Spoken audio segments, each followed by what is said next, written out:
कहानी के शुरू में हम एक लड़की जूलियट को देखते हैं जो वैन में बैठी शहर में सफर कर रही थी, जहाँ पर कोई भी नहीं था क्योंकि सारा शहर बंजर था। वहाँ पर सब कुछ खत्म हो गया था, मगर बचे थे तो सिर्फ जूलियट और उसके बेस के लोग। वो अपने फौजी साथियों के लिए शहर में जरूरत का सामान ढूंढने आई थी। उसके पास वैन में एक गन और अपने हस्बैंड की तस्वीर थी। वो अपने हस्बैंड को आज भी बहुत ज्यादा याद करती थी। अब वो एक गैस स्टेशन के पास अपनी वैन को रोकती है। वो जगह भी बिल्कुल तबाह हो चुकी थी। जूलियट अंदर जाकर थोड़ा सा आराम करती है क्योंकि वो बहुत ज्यादा थक गई थी। पर तभी उसे उस गैस स्टेशन से आवाजें आने लगती हैं, जिससे वो काफी डर गई थी और वहाँ से भी चली जाती है। दरअसल पूरी दुनिया में एपोकलिप्स एक ऐसी तबाही फैली हुई थी जहाँ पर इंसानों की तरह दिखने वाले खतरनाक क्रिएचर्स थे जो हर तरफ फैले हुए थे। वो क्रिएचर्स इंसान का शिकार करते और उन्हें मार कर खाते थे। वो दिन में बाहर नहीं निकलते थे बल्कि रात को बाहर निकलकर इंसानों पर हमला करते थे। अब जो गैस स्टेशन के अंदर से जूलियट को आवाजें आ रही थी वो उन्हीं खतरनाक क्रिएचर्स की थी जो वहाँ पर छुपे हुए थे। जिसके बाद जूलियट दोबारा से अपनी वैन में बैठती है और अपने कमांडर से भी इंटरकॉम पर बात करती है।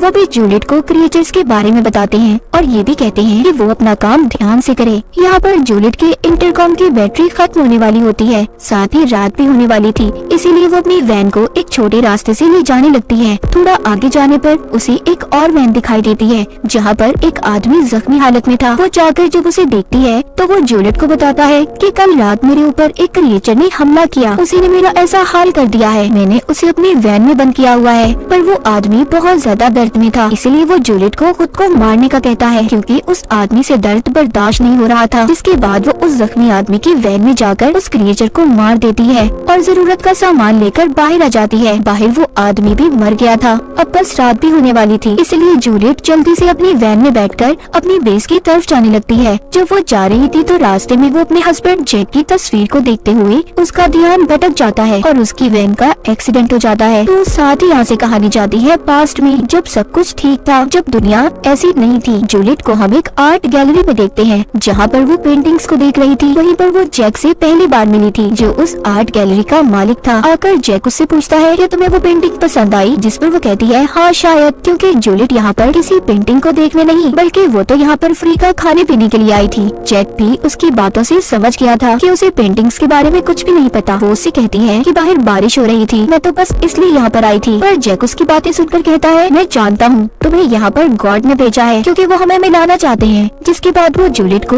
एक पेंटिंग दिखाता है जिसमें काफी अजीब शक्ल बनी हुई थी। वो कहता है इसे देखो, ये देखकर तुम्हें ऐसा लग रहा होगा कि ये कितनी बुरी है, पर मेरा कहना ये है इसे गौर से देखो। तुम इसकी ऐसी शक्ल पर मत जाओ बल्कि ये देखो इसे कितने खूबसूरत तरीके से बनाया गया है। यानी कि जैक उसे यहाँ पर इंसान की अंदरूनी खूबसूरती के बारे में समझा रहा था। अब अगले दिन जैक जूलियट से फिर मिलता है और उसे अपने घर ले जाता है। घर देखकर हैरान हो गई थी क्योंकि उसका घर बहुत बड़ा और खूबसूरत था। वो दोनों बैठकर बहुत बातें करते हैं जहाँ पर उन्हें पता चलता है कि उन दोनों के माँ बाप नहीं थे। लेकिन थोड़ी देर बाद जूलियट को कुछ अजीब महसूस होता है और वो जाने लगती है क्योंकि उसे जैक का इतना अच्छा रवैया देखकर उस पर शक हो रहा था, इसीलिए वो उसके घर से चली जाती है। जिसके बाद कुछ दिन बाद का सीन दिखाया जाता है। जैक जूलियट को एक बार में देखता है, उसके साथ एक बुरा आदमी था। जैक को ये देखकर बिल्कुल भी अच्छा नहीं लगता। उसे ये जानकर तो और भी ज्यादा बुरा लगता है कि जूलियट ऐसे बुरे लोगों के साथ वक्त सिर्फ पैसे लेने के लिए गुजारती है, इसीलिए वो अब उसका पीछा करता है। वो उसके घर तक आ गया था पर वो देखता है कि कुछ गुंडे जूलियट को तंग कर रहे थे क्योंकि उसने उनके घर का किराया नहीं दिया था। तो ये सब देखकर जैक उसकी मदद करता है, घर के मालिक को किराया देता है और जूलियट से कहता है कि मैं तुम्हारी मदद कर सकता हूँ अगर तुम चाहो तो। पर वो उसकी कोई बात नहीं सुनती और उल्टा गुस्से में उसे अपने घर से जाने का कहती है। काफी दिन ऐसे ही गुजर जाते हैं। एक दिन जूलियट खुद ही जैक के घर आती है। उसकी हालत बहुत खराब थी, वो बहुत जख्मी थी। ये हालत उसकी उन्हीं गुंडों ने की थी जिनसे पहले जैक ने इसे बचाया था। जैक जब उसकी ऐसी हालत देखता है तो काफी परेशान हो जाता है। फिर वो उसके जख्मों को साफ करता है और उसका काफी ख्याल भी रखता है। जूलियट ये बात नहीं जानती थी कि जैक उससे कितना प्यार करता है, इसीलिए तो वो उसका इतना ख्याल रख रहा था। यहाँ पर हमें जूलियट के बारे में एक और बात पता चलती है कि वो नशा भी किया करती थी। अब जब वो बिल्कुल ठीक हो जाती है तो दोबारा नशा करने के लिए बाहर जा रही थी। जैक उसको रोकता है कि ऐसा मत करो, जिस पर उसे बहुत गुस्सा आता है और घर की चीजों को भी फेंकने लगती है। तभी जैक उसको गले लगाकर शांत करता है। वो उसकी नशे की हालत को छुड़वाना चाहता था।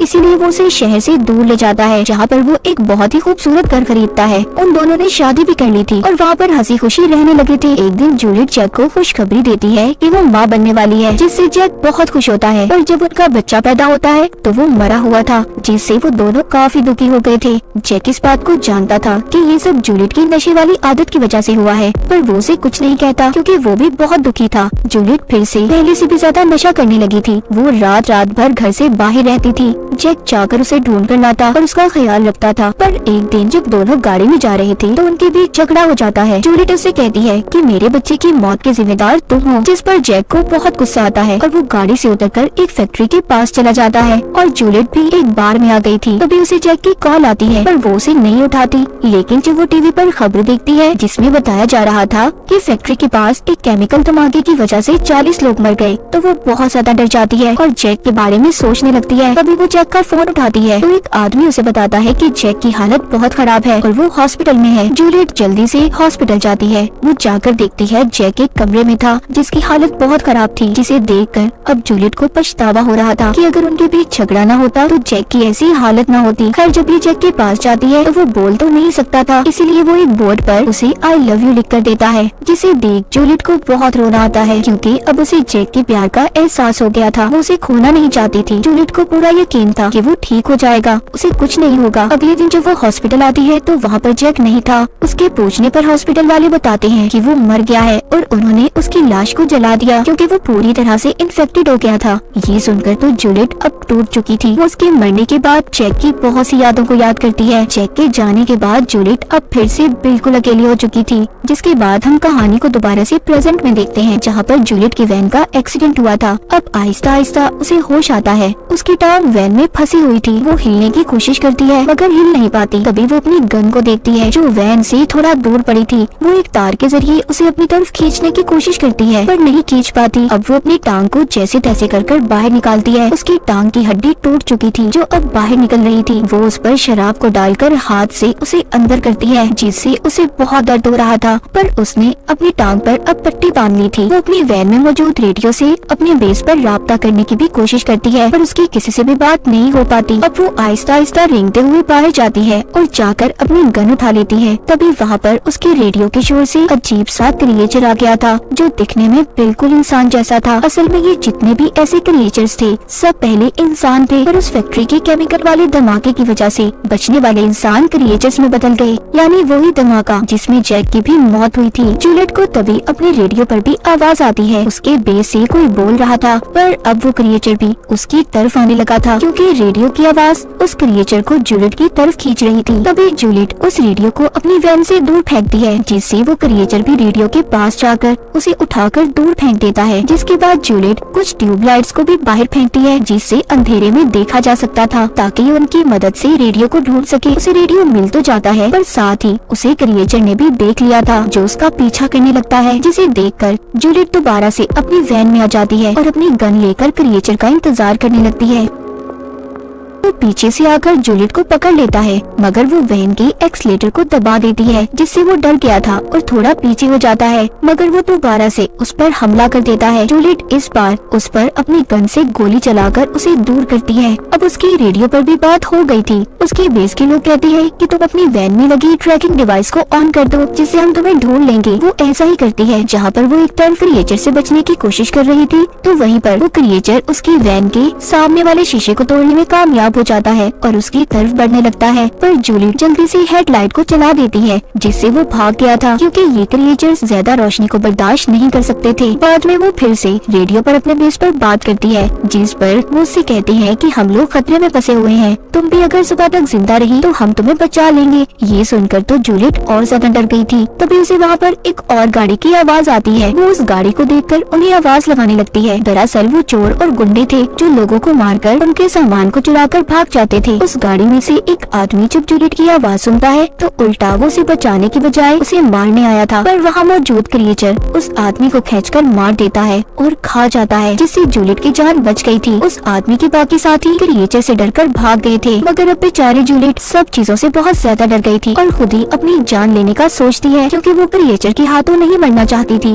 अब खैर वो हिम्मत करती है और वैन से बाहर आ जाती है। उसके पास पेट्रोल की कैन और फ्लेयर स्टिक्स थी। वो वैन से कुछ दूरी दूरी पर पेट्रोल कैन को रखकर फ्लेयर स्टिक्स में आग लगाती है। रोशनी देखकर क्रिएचर उसकी तरफ आने लगा था, तो उसके पास आते ही वो पेट्रोल कैन को शूट कर देती है, जिससे वहाँ पर बहुत बड़ा धमाका होता है। पर वो क्रिएचर अब भी उस धमाके से नहीं मरता। वो जूलियट को खींचकर उसे दूर फेंकता है, लेकिन इस बार जूलियट ने उस क्रिएचर को गोली मार दी थी, जिससे वो वहीं पर गिर जाता है और जूलियट भी वहीं पर लेट गई थी, क्योंकि वो जख्मी होने के साथ साथ बहुत ज्यादा थक भी गई थी। जब सुबह होती है तो वहाँ पर क्रिएचर को होश आ गया था। वो आहिस्ता आहिस्ता दोबारा जूलियट की तरफ बढ़ रहा था। वो उसे दोबारा से मारने के लिए गन उठाती है, पर इस बार उसकी गन में भी गोलियां खत्म हो गई थी। वो क्रिएचर उसके पास आकर उसे बिल्कुल वैसे ही हाथ लगाता है जैसे जैक उसे छुआ करता था। यहाँ पर हमें और जूलियट को ये बात पता चलती है कि जैक मरा नहीं था, बल्कि वो जिंदा था और क्रिएचर में बदल गया था। पूरा वक्त वो जूलियट के साथ था, जैसे वो उसकी हिफाजत कर रहा था। तभी जूलियट को जैक की वही पेंटिंग वाली बात याद आती है, जिसमें काफी अजीब शक्ल बनी हुई थी, इंसान की अंदरूनी खूबसूरती के बारे में समझा रहा था, जिसका मतलब उसे अब समझ आया था। साथ ही अब वो ये भी मान गई थी कि उन दोनों को किस्मत नहीं मिलाया था।